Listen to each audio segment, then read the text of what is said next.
Right and free కదరా ఉండాల్సింది అక్కడ. ఎరినాగన్నా అని అడిగేవాడు ఎవడు లేకపోతే ఎక్కడుంది ఇంకా ఎథిక్స్ అనే పాయింట్? బేసిక్ కాన్సెప్ట్ ఏంటంటే ఇక్కడ కరప్షన్ అనేది మనం జీర్ణించేసుకున్నాం. కాకపోతే మావాడు తినాలి, తినడం మావాడి హక్కు. మావాడు ఎంత తింటే అంత గొప్పోడు, అంత తెలివైనడు. ఎదురోడు తింటే వాడు రాక్షసుడు, విధ్వంసకారి, దుర్మార్గుడు.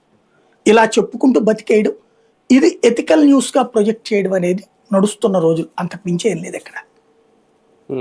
కానీ ఒకటే సార్ ఇక్కడ మేజర్ డౌట్, నిన్న ఆయన మాట్లాడిన తర్వాత ఓకే స్కామ్ జరిగిందా లేదా జరగకుండా ఉండదు ఏ ప్రభుత్వంలో ఉన్నా ఎవరున్నా సరే, కానీ అది కింది స్థాయిలో జరుగుతుందా లేదంటే పై స్థాయి ఇప్పుడు జగన్మోహన్ రెడ్డి గారి వరకు తెలిసి జరుగుతుందా, లేదంటే కింది వాళ్ళు చక్కబెట్టేసి అంతా ఇప్పుడు ఇలాగ బయటకు వచ్చినప్పుడు అప్పుడు ఈయన పేరు బిగ్ బాస్ ఈయనే అని ఇలాంటి సందర్భంలో బయటకు వస్తుందా? ఇక్కడ వీళ్ళు చేసిన తప్పు ఏంటంటే రాజకేశ్ రెడ్డే ప్రధాన నిందితుడు, విజయసాయి రెడ్డే ప్రధాన నిందితుడు, మిథున్ రెడ్డే ప్రధాన నిందితుడు. వాళ్ళకి అసలు ఏ ఆధారం చూపెట్టాలి?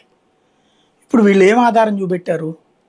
రాజకేశ్ రెడ్డి వ్యాపారాలనే నేరం కింద చూపెట్టారు, బాలాజీ గోవిందప్పది వ్యాపారాలనే నేరం కింద చూపించారు. అంటే సంపద, ఈ లెక్కర్ ద్వారా సంపాదన కింద చూపించారు. అందుకనే జగన్ అన్నాడు మరి నాదేది అని అడుగుతున్నాడు ఆయన.